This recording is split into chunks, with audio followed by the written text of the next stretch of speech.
Waalaikumsalam warahmatullahi wabarakatuh. Waalaikumsalam warahmatullahi wabarakatuh. Selamat pagi, semoga sehat semua teman-teman mahasiswa. Kesempatan kali ini kita akan lanjutkan diskusi ya tentang zona tambahan dan ZTE.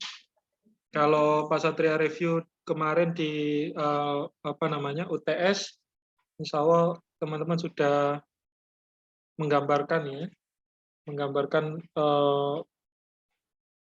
sesuai dengan apa yang Pak Satria sampaikan saat pertemuan sebelumnya ya.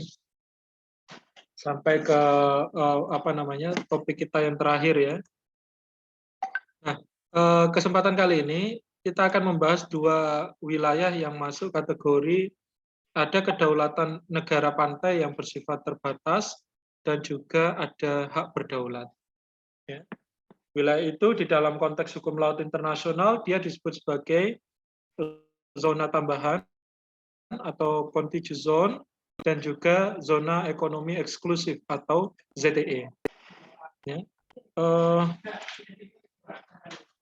Sampai di sini mungkin ada yang sudah pernah membaca atau mengetahui tentang ZTE, kira-kira bisa share informasi ke Pak Satria dan bisa didiskusikan tentang ZTE. Kira-kira menurut teman-teman ketika Pak Satria menyampaikan ZTE itu apa yang terlintas di benak kalian?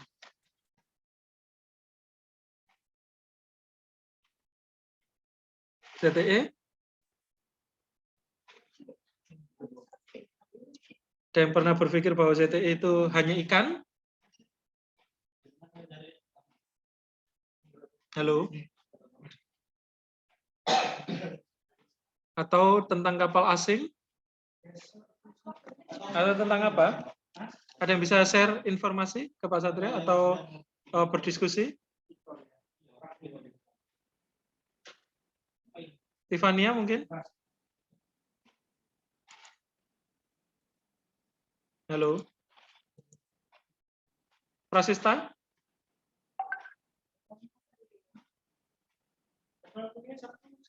Izin, Mbak. Atau ini, Al-Hadi. Silakan Al-Hadi. Kalau di ZTE itu mungkin kalau menurut Al-Hadi itu tentang kebebasan pelayaran. Hanya kebebasan belayar? Gimana, Pak? Hanya kebebasan pelayaran? Iya. Jadi itu kebebasan pelayaran bagi setiap negara, baik itu negara yang memiliki pantai maupun negara yang tidak memiliki pantai pun bisa juga memiliki hak untuk berlayar gitu, Pak. Oke, good. Bagus, makasih ya Al-Hadi ya. Ada yang berpendapat lain selain Al-Hadi? Saya, Pak. Nah, Prasista gimana, Prasista? Ya, jadi dalam zona eksklusif, zona ekonomi eksklusif itu sampai sejauh 200 mil dari garis-garis pangkalnya. Nah, di dalam zona negara pantai itu mempunyai hak kedaulatan, diantaranya kekayaan alam, terutama perikanan, serta mempunyai kewenangan-kewenangan untuk memelihara lingkungan laut, mengatur dan mengizinkan penelitian ilmiah kelautan, serta pemberian izin pembangunan pulau-pulau buatan seperti instalasi dan bangunan-bangunan lainnya dalam laut tersebut. Oke, bagus. Sudah baca bahannya atau dari Google atau dari mana itu tadi? Itu jawaban UTS saya, Pak. Oke, good. Pintar. Terima kasih ya. Herianto, silakan. Ini lebih ringkas saja, Pak, lebih rinci. Tapi maksudnya sama dengan saya itu, Pak. Gimana?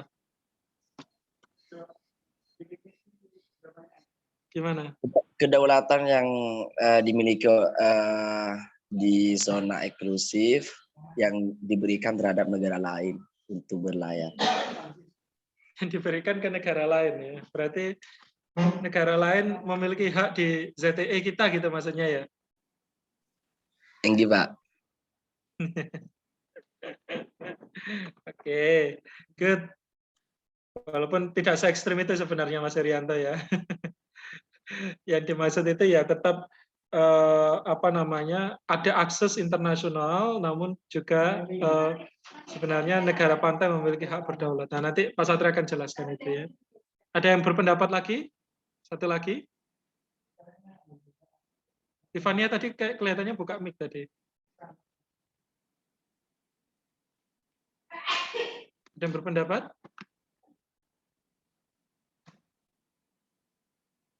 Belum?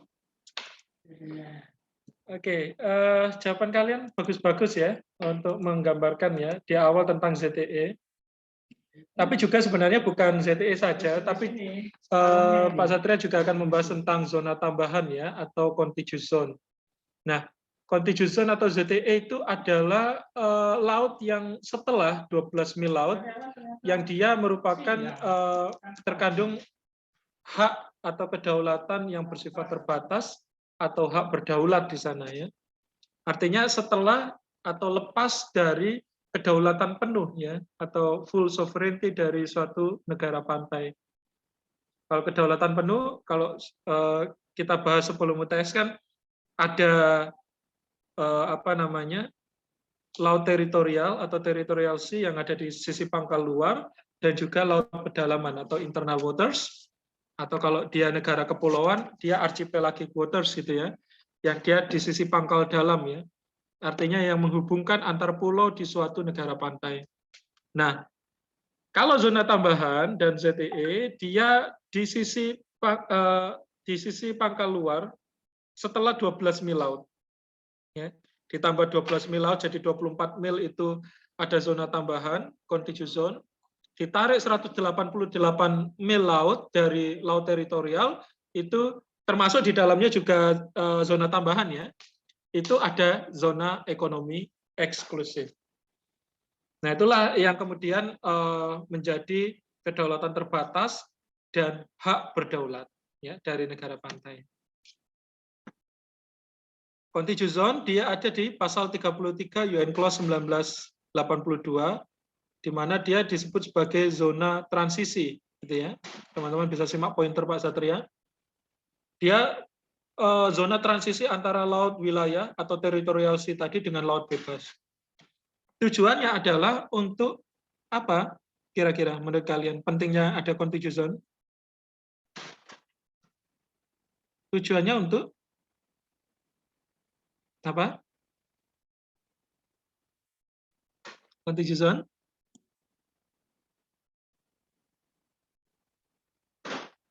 Ada yang bisa bantu jawab?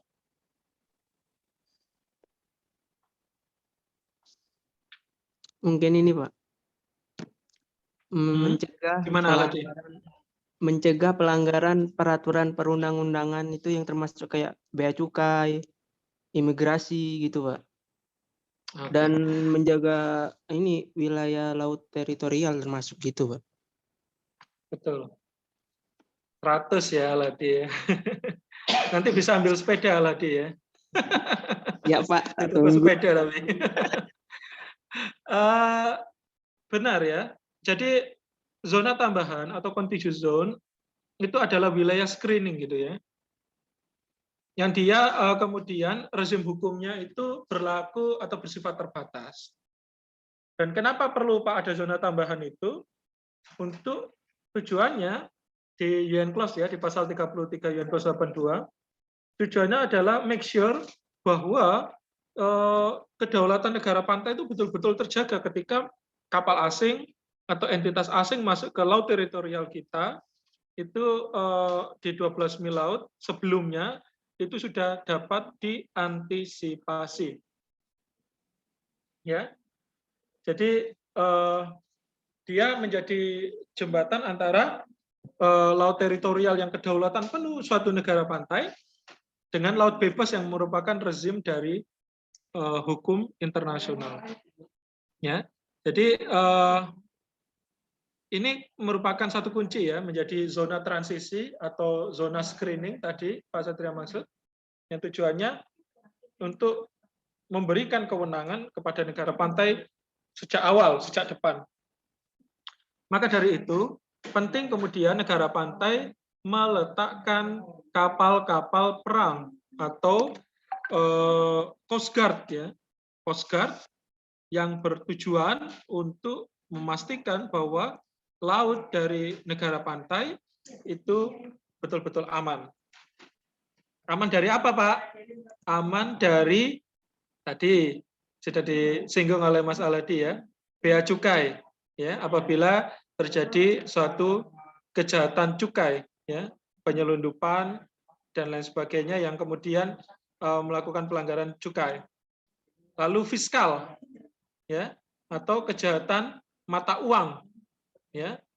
Nah, pemalsuan mata uang sejak di contiguous zone, kemudian otoritas siapa dia Pak Coast Guard itu bisa melakukan penindakan hukum ya terhadap pelaku kejahatan fiskal. Imigrasi. Nah, ini teman-teman tahu ya, banyak kelompok imigran yang masuk kategori imigran gelap atau pencari suaka atau asylum seekers, mereka kemudian bisa ditindak. Kadang asylum atau pencari suaka itu situasinya tidak sedramatis seperti yang mereka sampaikan ya, karena faktor-faktor untuk berimigrasi tadi bukan hanya faktor untuk keamanan dan keselamatan individu atau kelompok masyarakatnya, tapi lebih-lebih untuk mengubah nasib. Nah, kalau mengubah nasib, kalau kita merujuk kepada Konvensi Wina 1951 tentang status pengungsi, dia bukan masuk kategori pengungsi atau pencari suaka yang dilindungi. Khususnya pengungsi ya, refugee ya. Nah, tapi kalau mereka kelompok seperti katakanlah etnis Rohingya atau kelompok yang tergusur karena konflik atau perang di Suriah misalkan, dia masuk kategori imigran yang wajib dilindungi ya. Ya, jadi ada prinsip namanya non-refoulement principles ya di dalam imigrasi gitu ya. Nah, tetapi kalau dia hanya pencari suaka, kembali itu adalah kepada kewenangan otoritas dari negara pantai, apakah dia mau menerima atau tidak. Kalau tidak, dia bisa dipukul mundur. Atau kalau melakukan kejahatan imigrasi, dia bisa ditindak oleh Coast Guard. Ya. Jadi wujud konkret dari kekuasaan negara di perbatasan itu adalah Coast Guard. Ya. Dia adalah kapal perang. Makanya kapal perang dia harus dilengkapi senjata karena dia ada di front line ya, di depan di wilayah perbatasan dari negara pantai. Kalau dia kemudian tidak memiliki senjata, alutsista dan lain sebagainya ya bisa dibilang sangat mengkhawatirkan bagi kedaulatan laut negara pantai. Kenapa Pak kok nggak ditaruh kapal feri Pak atau kapal nelayan ya? Ya digiles ya, kalau enggak ya ditubruk sudah hilang kapalnya ya. Makanya ditaruh adalah kapal perang ya, Coast Guard. Ya, seperti itu. Termasuk saniter. Saniter ini apa Pak? Dia adalah kejahatan kesehatan ya.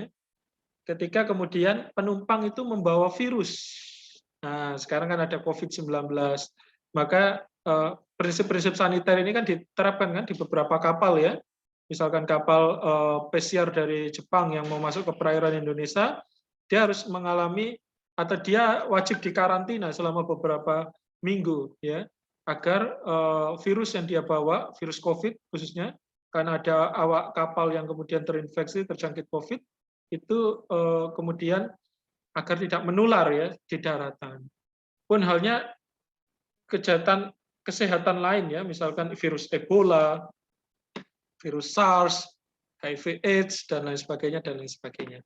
Sehingga negara pantai dapat mencegahnya melalui perundang-undangan. Tadi sudah disinggung ya oleh Al-Hadi. Ya. Dengan membuat perundang-undangan ya. Nah, ini penting ya untuk teman-teman simak.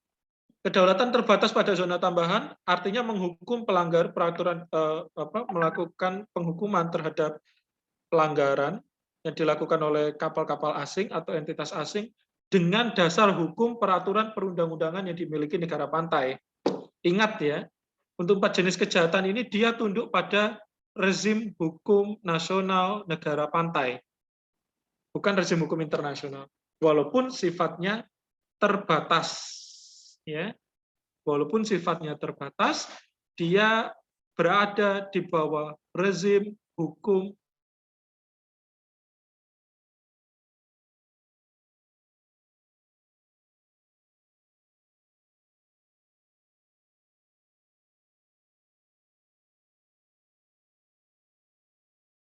Saya ulang lagi, 1 mil laut adalah 1,852 km atau 1.800 meter ya, kalau dihitung dalam konteks meter, dalam ukuran meter. Sehingga sejak 24 kali 1,85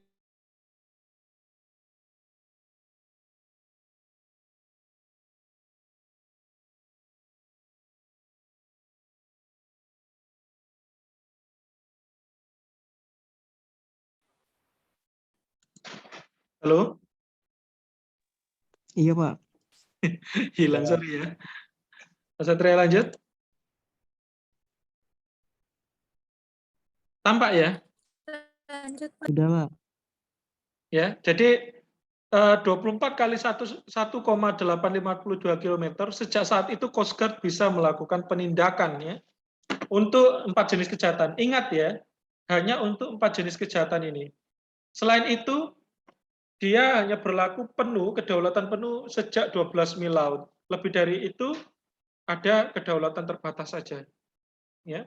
Jadi hukum nasional, yurisdiksi, mekanisme hukum nasional hanya berlaku terbatas untuk 4 jenis kejahatan ini.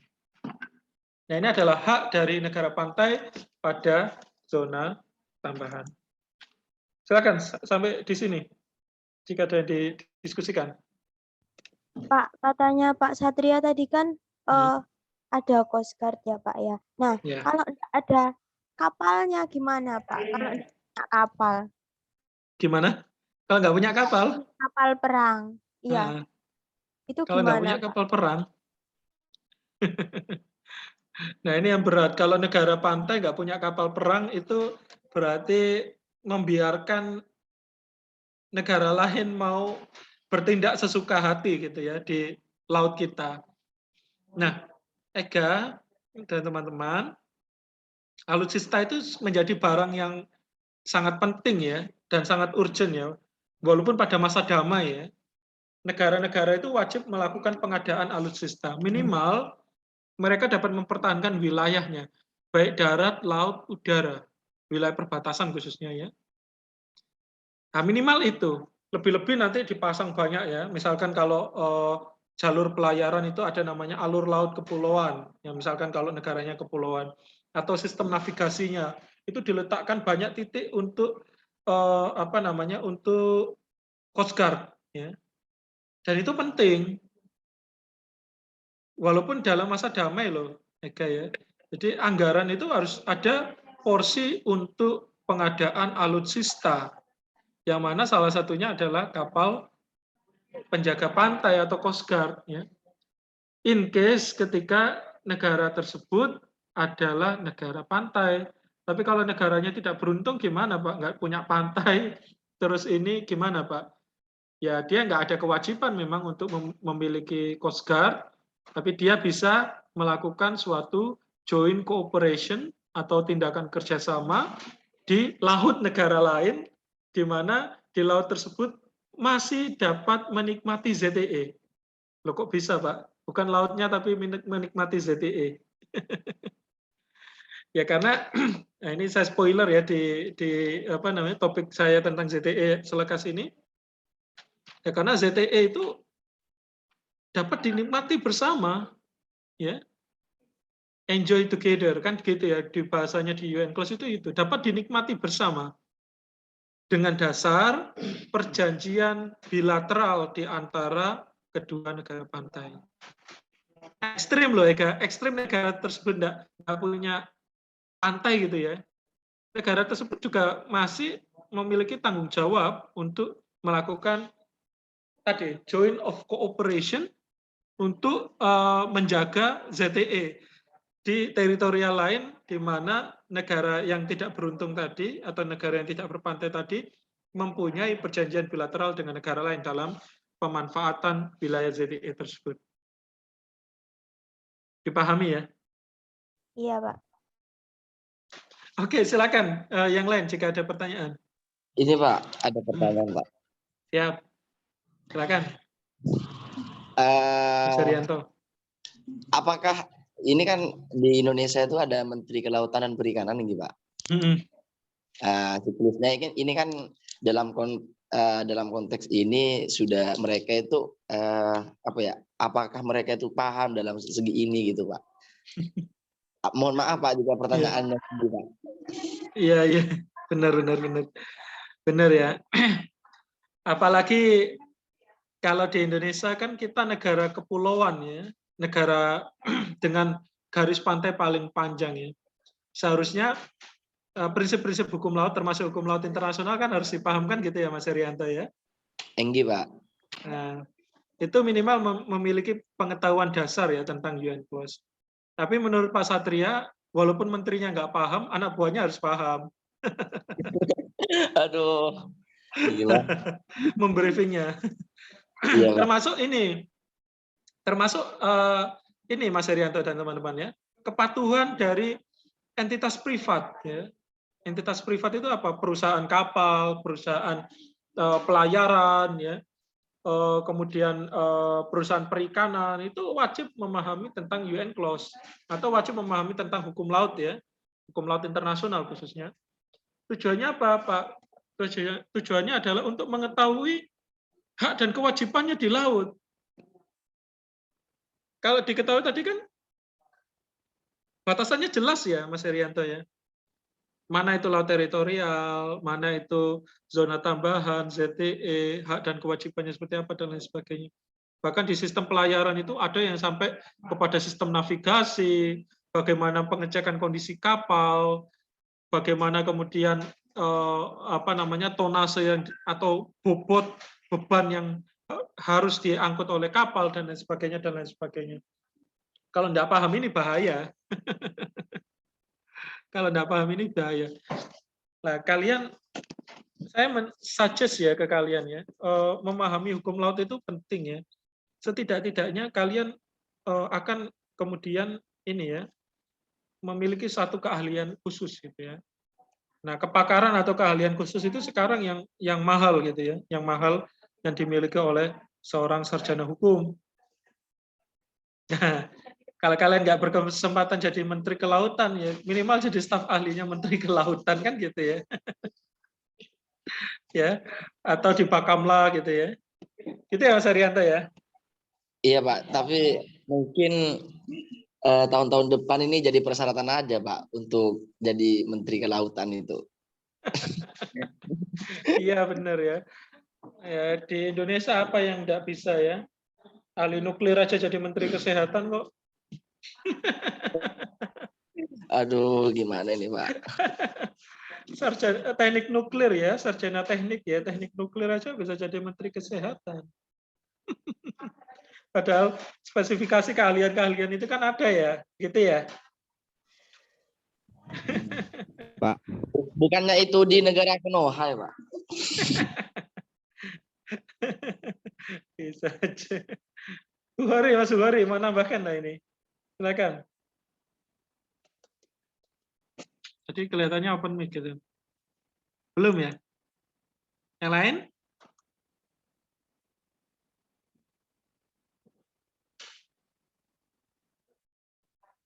Pak Satria lanjut ya. Nah, itu zona tambahan ya. Saya rasa sangat sedikit. Jadi teman-teman bisa memberi tanda, marks tadi, agar mengetahui bahwa di zona tambahan berlaku kedaulatan terbatas dari negara pantai. Nah, Pak Satria ingin memberi porsi banyak untuk diskusi kita tentang ZTE. Ya, ZTE itu terilhami ya dari fakta bahwa banyak negara pantai yang memiliki garis pantai yang panjang, tapi negaranya miskin. Ya, tapi negaranya under poverty gitu ya, kekayaannya di bawah rata-rata gitu ya. Dan akhirnya UNCLOS 1982 yang merupakan kesepakatan masyarakat internasional itu memberikan porsi bagi negara pantai dengan garis pantai yang panjang untuk menikmati kekayaan alam yang ada di sana. Selain itu, ada upaya dari negara-negara untuk melakukan pengawasan ya terhadap sumber daya alam dan kekayaan yang ada di sana. yang di kemudian hari di dalam rangka pengembangan IT itu kekayaan alam yang ada di laut tidak hanya ikan ya, tapi juga minyak, gas, ya, atau sumber daya alam tidak terbarukan, gitu ya. Sehingga cara pandangnya adalah bagaimana melindungi kepentingan ekonominya untuk didistribusikan dan dialokasikan untuk kesejahteraan masyarakatnya. Nah, itu filosofis dari ZTE ya. Walaupun itu kan dasennya ya, dasolennya faktanya berbeda kan seperti itu ya. Faktanya ZTE yang banyak pun tidak memberikan implikasi yang maksudnya memberikan dampak bahwa semua masyarakat akhirnya akan sejahtera dari pemanfaatan ZTE tersebut. Nah, ini konsep ZTE ya, secara filosofis ya, kenapa ZTE itu diberikan ya. Kenapa ZTE itu diberikan. Ya. Karena ini tadi ya, rasa ketidakadilan negara berkembang dan tidak adanya keseragaman tuntutan dari negara-negara tentang zona ekonomi eksklusif. Sehingga pada konteks ini ZTE kemudian menjadi banyak kepentingan ya yang kemudian dilindungi. Menurut Profesor Hasim Jalal ya, Profesor Hukum Laut dari Universitas Padjadjaran, ada beberapa konsepsi yang dipakai di dalam rezim hukum tentang ZTE. Yang pertama adalah konsep teritorialis ya. Zona ekonomi itu masuk ke dalam wilayah kedaulatan. Kedaulatan dalam hal ini adalah hak berdaulat ya. Jadi kalau wilayah kedaulatan dia kan menunjukkan objek ya. Tapi kalau sifat atau haknya kemudian dia masuk kategori kedaulatan gitu. Hak berdaulat. Dan tidak sama seperti laut pedalaman atau laut teritorial. Yang kedua, konsep ekonominya dia maknanya adalah dapat dinikmati secara eksklusif. Ya, ini tolong digarisbawahi ya, teman-teman ya. Dalam konsep ekonomi, makna ZTE itu adalah dapat dinikmati secara eksklusif oleh negara pantai. Sehingga tidak heran kemudian ketika kita membicarakan tentang ini ya, peledakan kapal gitu ya, di zaman mantan Menteri Kelautan ya, itu karena dianggap kapal-kapal asing itu melakukan obstruction ya, melakukan gangguan terhadap upaya menikmati ya secara eksklusif kekayaan alam yang ada di wilayah ZTE. In case dalam hal itu adalah perikanan. Ya. Jadi konsep ekonomi di dalam ZTE itu adalah hak eksklusif yang dimiliki oleh negara pantai. Pak, berarti negara pantai bisa secara dalam tanda petik bisa serakah Pak untuk menikmati kekayaan itu? Tentu tidak ya. Karena prinsip-prinsip sustainability, keberlanjutan itu juga wajib diperhatikan oleh negara pantai. Ya. Konsep tentang, nah ini perlu diluruskan ya, konsep tentang ZTE yang in case dalam konteks ini untuk dieksploitasi dan dieksplorasi, di dalam perkembangannya ya, UNCLOS perlu juga melakukan perubahan paradigma ya, atau masyarakat atau negara anggotanya wajib juga membuat paradigma baru bahwa kekayaan alam yang ada di ZTE itu tidak hanya untuk dieksploitasi tapi juga untuk dipertahankan keberlanjutannya atau prinsip-prinsip sustainability ya, yang itu menjadi concern khusus ketika membicarakan tentang UN Climate Change ya, atau Perjanjian Paris tentang perubahan iklim. Ya. Ini disampaikan oleh ini ya, siapa namanya? Duta Besar Indonesia untuk Jerman yang juga representasi Indonesia untuk International Maritime Organizations ya. Yang menyatakan bahwa climate change itu tidak hanya terjadi di darat tapi juga di laut ya. Dalam hal apa, Pak? Dalam hal kelangkaan biota-biota laut, kerusakan yang terjadi di bawah laut, dan segala macam bentuk ya degradasi kualitas alam yang ada di laut di seluruh dunia, mostly ya, sebagian besar di seluruh dunia. Itu yang perlu teman-teman catat ya. Kemudian konsep patrimonialis ya, artinya landas kontinen. Nah, di ZTE daratan yang menjorok ke laut dia adalah as a part of the sovereignty of its nations ya. Dia bagian kedaulatan dari negara pantai. Ya. Dasarnya dari mana, Pak? Dasarnya dari proklamasi Harry S. Truman ya, yang kemudian direcognize di dalam hukum internasional sebagai landas kontinen. Nah, ini minggu depan ya ada sesi khusus ya, pembahasan tentang landas kontinen. Sehingga landas kontinen ini kemudian dapat dinikmati gitu ya, dapat dinikmati dan dieksploitasi dengan tadi ya, Pak Satria menambahkan mengedepankan prinsip-prinsip keberlanjutan atau sustainability agar masa depan ya pun masih bisa menikmati dari kekayaan alam yang ada di laut kita, termasuk landas kontinen ya. Konsepsi wilayah perikanan dan juga konsepsi archipelagik ya. In case ketika ZTE itu berlaku di perairan kepulauan, maka kedaulatan atau hak negara untuk menikmati kekayaan alam itu semakin lebar, semakin luas, semakin advantage ya, menguntungkan. Sehingga tidak ada alasan sebenarnya kalau kita Indonesia misalkan ya, negara kepulauan, kemudian masyarakatnya miskin, itu tidak ada alasan ya, karena sejatinya laut kita itu sangat kaya, dan kenapa kemudian dia tidak memberi dampak terhadap kesejahteraan masyarakat Indonesia. Nah, ini yang perlu teman-teman reflektifkan ya dalam menyikapi fenomena hari ini. Silakan jika ada tambahan atau pertanyaan dari teman-teman. Mas Yabudin? Iya, Pak. Mau tanya? Enggak. Oke. Yang lain mungkin ada yang mau respon?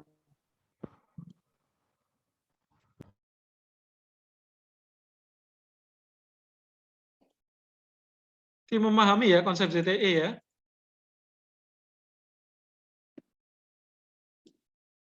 Saya Pak mau tanya. Oke. Siap, Mbak Nurlaili, silakan. Zona ekonomi kan masuk dalam wilayah kedaulatan ya Pak. Nah itu bisakah kapal perang negara yang bukan peserta memasuki wilayah ZEE, suatu negara peserta UNCLOS tanpa pemberitahuan negara yang memiliki kedaulatan ZEE? Nah itu bisa atau tidak Pak? Bagus ini pertanyaannya ya. Terima kasih Mbak Nurlaili.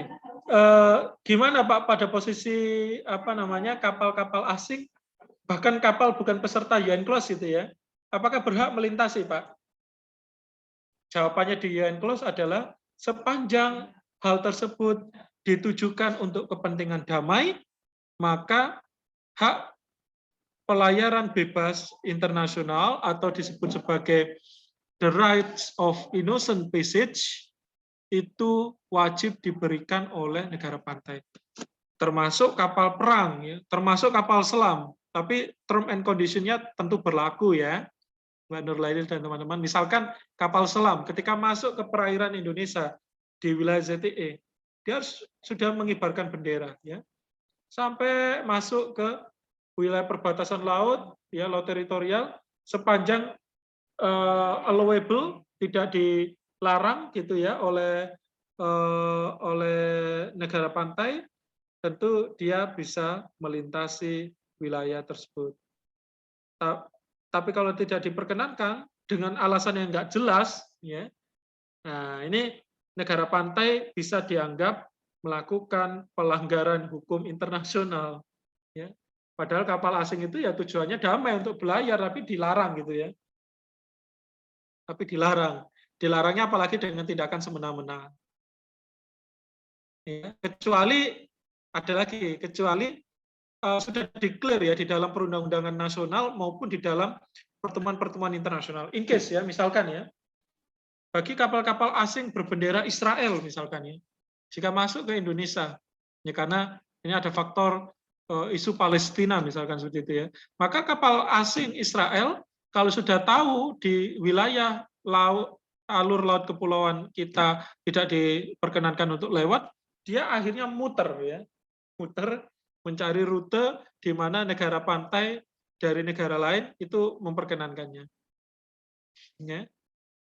Tapi dalam konteks ini memang wilayah laut itu beda dengan udara. Kalau ruang udara mungkin bisa seperti itu ya. Misalkan kita tahu ya, Mbak Nurlaili dan teman-teman ya, pesawatnya Perdana Menteri Israel ya, Benjamin Netanyahu, dia mau terbang dari Singapura ke Australia. Kalau melalui rute penerbangan dari langit atau ruang udara Indonesia seharusnya lebih cepat ya. Tapi kalau kita rujuk dasar hukum di Konvensi Chicago 1944 di pasal 1, ruang udara itu bersifat tertutup dan eksklusif, maka yaitu terserah negara kolong. Ya, negara yang punya langit ya, negara kolong ya. Terserah negara kolong mau mengizinkan atau tidak. Berbeda dengan hukum laut. Nah, kalau di hukum laut dia tidak boleh melarang ya. Tidak boleh melarang siapapun ya, asal mereka melakukannya dengan jalan damai, bukan konfrontatif loh ya.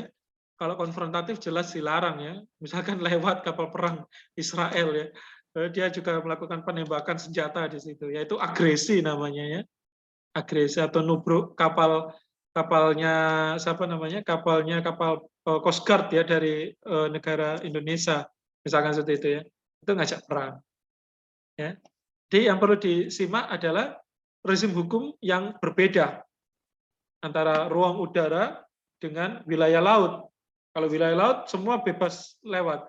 Karena apa? Karena laut ini adalah warisan bersama umat manusia dan digunakan bersama dengan tujuan damai. Res komunis dan the common heritage of all mankind. Ya. Jadi itu ya yang perlu Mbak Laili simak ya. Jadi itu, termasuk kapal asing itu harus mengikuti sistem navigasi ya, kalau mau masuk ke negara kita, termasuk kapal perang ya. Ya, tujuannya apa? Ya patuh terhadap supremasi hukum yang ditegakkan oleh negara pantai. Itu ya Mbak Leli ya? Iya Pak, terima kasih. Ya sama-sama. Oke. Yang lain mungkin ada tambahan?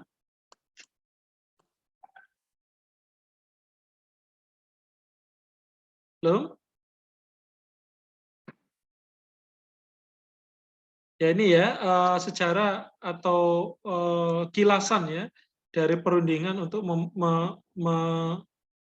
mengegulkan konsep tentang ZTE ya.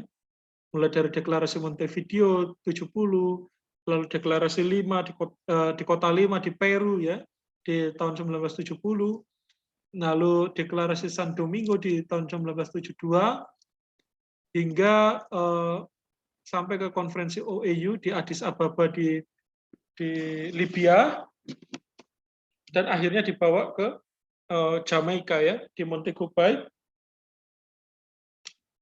tepatnya di tahun 1982 ya, saat UNCLOS itu disahkan seperti itu.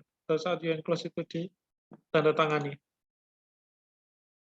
Gitu ya.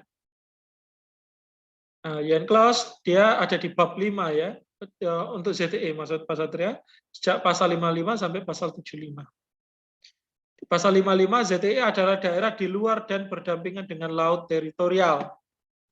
Ya. Dia berada di pangkal luar dan berdampingan dengan laut teritorial dan juga dengan laut internasional. Pada posisinya sebenarnya dia adalah laut internasional.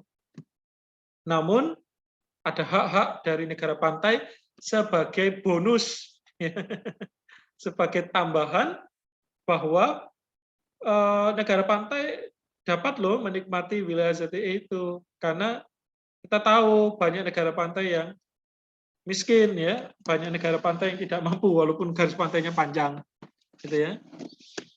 Kemudian di pasal 56 ya, ini yang Pak Satria maksud ya, sovereign rights ya, ini bukan bahasa bahasa Pak Satria, tapi ini dituangkan di dalam pasal 56 ya, yang clause 82.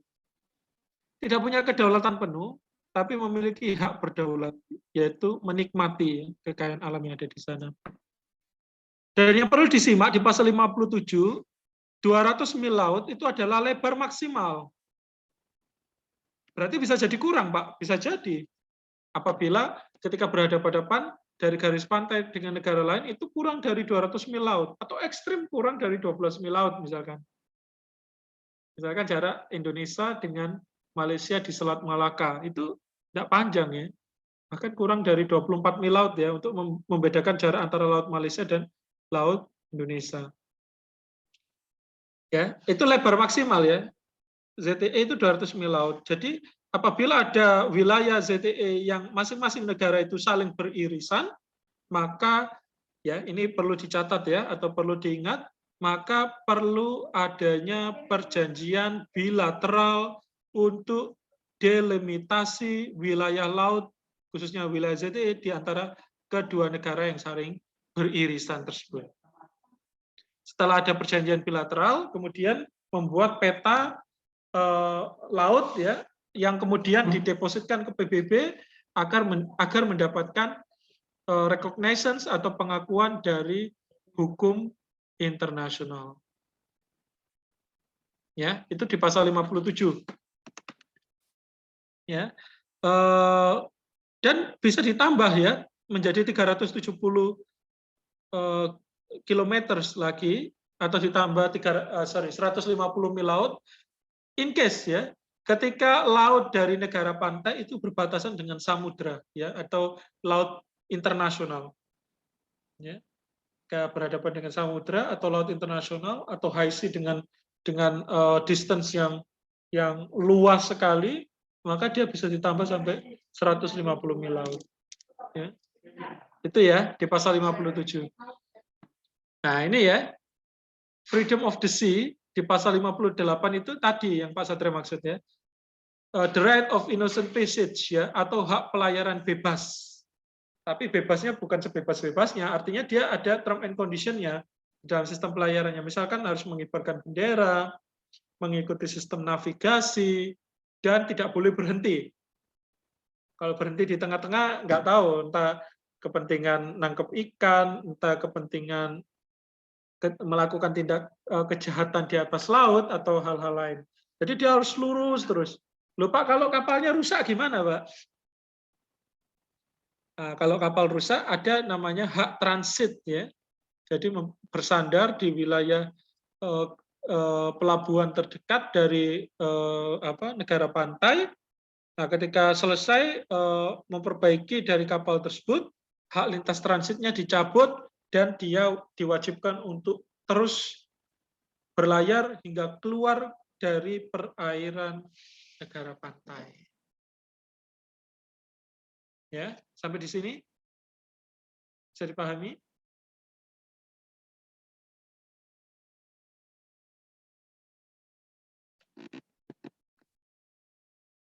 Bisa? Ya, nanti teman-teman bisa review lagi ya dari paparan Pak Satria tentang ZTE ini. Sehingga hak dan tanggung jawabnya negara pantai yaitu coastal state atau negara pantai mempunyai hak berdaulat untuk eksploitasi dan eksplorasi serta konservasi dan mengelola sumber daya alam. Ya, jadi tidak hanya untuk kepentingan mengambil saja, tetapi kepentingan untuk maintenance atau menjaga wilayah lautnya dan termasuk di dalamnya biota-biota laut. Ya. Dan aktivitas lain untuk eksploitasi ekonomi seperti energy production, ya, itu kilang minyak lepas pantai dan lain sebagainya itu bisa dilakukan oleh negara pantai bebas ya. Tapi tadi ya yang perlu teman-teman garis bawahi, bebasnya itu tidak bebas yang agresif ya, artinya kepentingannya hanya untuk eksploitasi tapi tidak mau kemudian untuk kepentingan pemulihan ya atau reparation atau upaya untuk menjaga bahwa wilayah lautnya itu tidak rusak akibat kegiatan eksplorasi tersebut. Kemudian coastal state mempunyai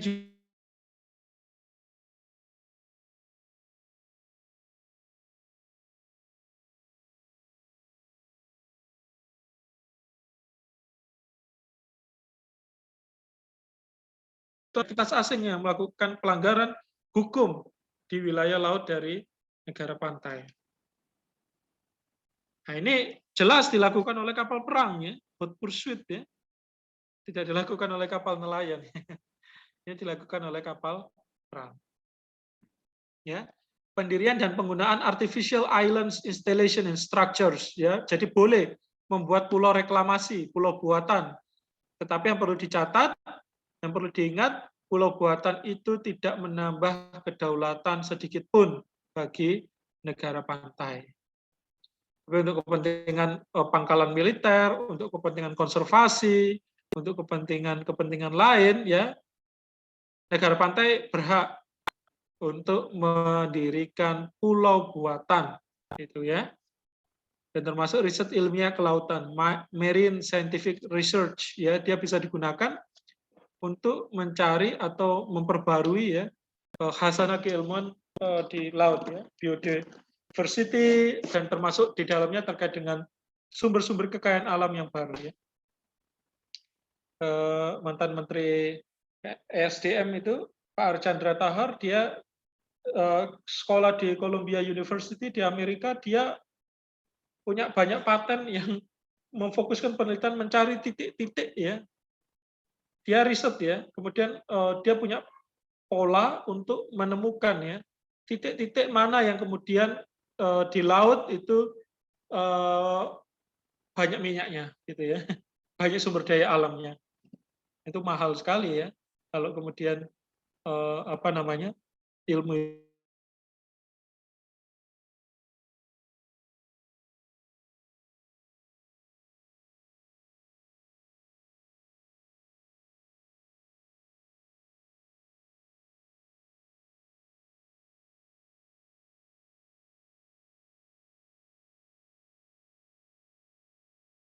bawah laut, pipa-pipa bawah laut itu bagian dari innocent the right of innocence ya, atau international apa namanya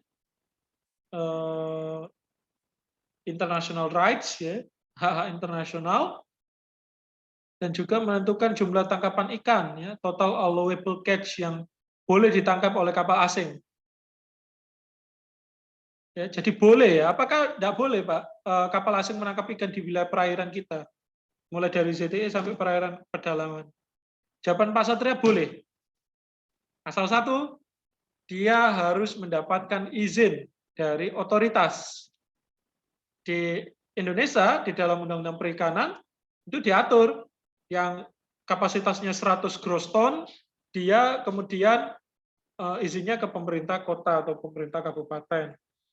100 sampai 300 gross ton, dia minta izinnya ke Dinas Kelautan Provinsi. Lebih dari 300 gross ton, dia meminta izin dari Kementerian Kelautan. Nah, ini satu yang janggal, satu yang something miss. Kalau kemudian perizinan itu diberikan diobral, ya tanpa mengetahui prinsip akuntabilitasnya, itu juga jadi masalah. Maksud secara filosofis di UN Plus kenapa negara pantai wajib mengatur proses perizinannya, itu adalah memastikan bahwa penangkapan ikan di sana tidak sembarangan, ya, tidak sembarangan dan tidak menyalahi ketentuan di dalam mekanisme hukum laut internasional. Lebih-lebih adalah ada kewajiban untuk melestarikan lingkungan laut dan membayar ganti rugi apabila terjadi suatu problem atau persoalan hukum, misalkan tabrakan kapal, misalkan penangkapan ikan yang tidak sah, dan termasuk pengerusakan terumbu karang dan lain sebagainya dan lain sebagainya. Ya. Hak negara pantai di pasal 60 status pulau buatan, instalasi dan bangunan menjadi kedaulatan negara pantai, walaupun tidak menambah kedaulatan dalam konteks jarak ya dari negara tersebut. Nah, ini yang Pak Satria maksud tadi, bagi negara yang tidak memiliki pantai sekalipun, dia bisa menikmati kekayaan alam yang ada di ZTE dengan syarat bahwa negara tersebut, landlocked state tersebut, mempunyai perjanjian internasional dengan negara pantai ya, atau negara yang memiliki ZTE.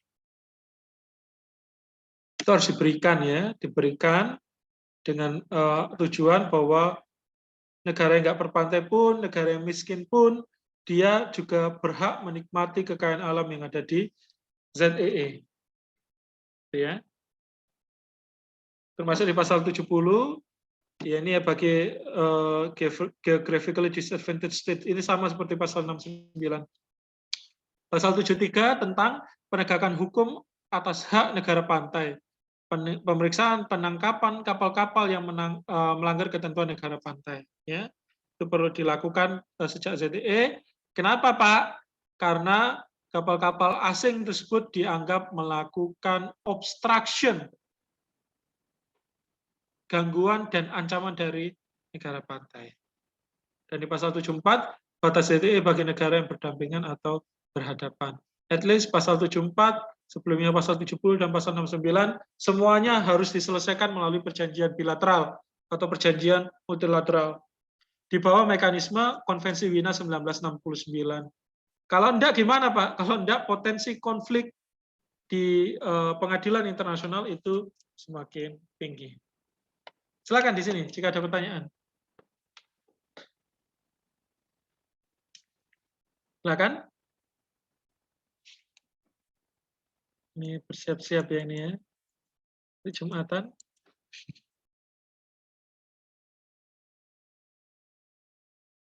Nah, terakhir ya. Di Indonesia sangat lengkap ya perundang-undangannya. Seperti yang Pak Satria sampaikan di pertemuan lalu ya. Konsisten Pak Satria sampaikan, Indonesia sangat lengkap dan adoptif ya. Adoptif itu artinya mengadopsi semua ketentuan yang ada di dalam mekanisme hukum laut internasional ya. Misalkan Undang-Undang 583 tentang ZEE, ini Indonesia sangat adaptif. PP nomor 15 tahun 84 tentang pengelolaan sumber hayati di ZEE Indonesia. Undang-Undang nomor 23 tahun 97 tentang lingkungan hidup. Nah, ini tentang marine protection ya. Marine environment protection ya. KUHAP di Undang-Undang 881 itu untuk prosedur hukum acara di dalam pemeriksaan kapal asing ya, penangkapan kapal asing. Itu juga ada PP ya, PP yang menjelaskan tentang prosedur penangkapan kapal-kapal asing dan juga tentang apabila terjadi suatu kecelakaan kapal asing maupun kapal berbendera Indonesia. Dan di Undang-Undang nomor 31 tahun 2004 tentang perikanan. Baik, saya rasa itu ya yang bisa Pak Satria sampaikan. Silakan jika ada respon lagi.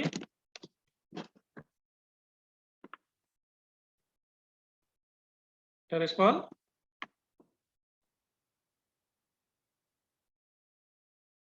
Nanti simak lagi apa yang Pak Satria sampaikan.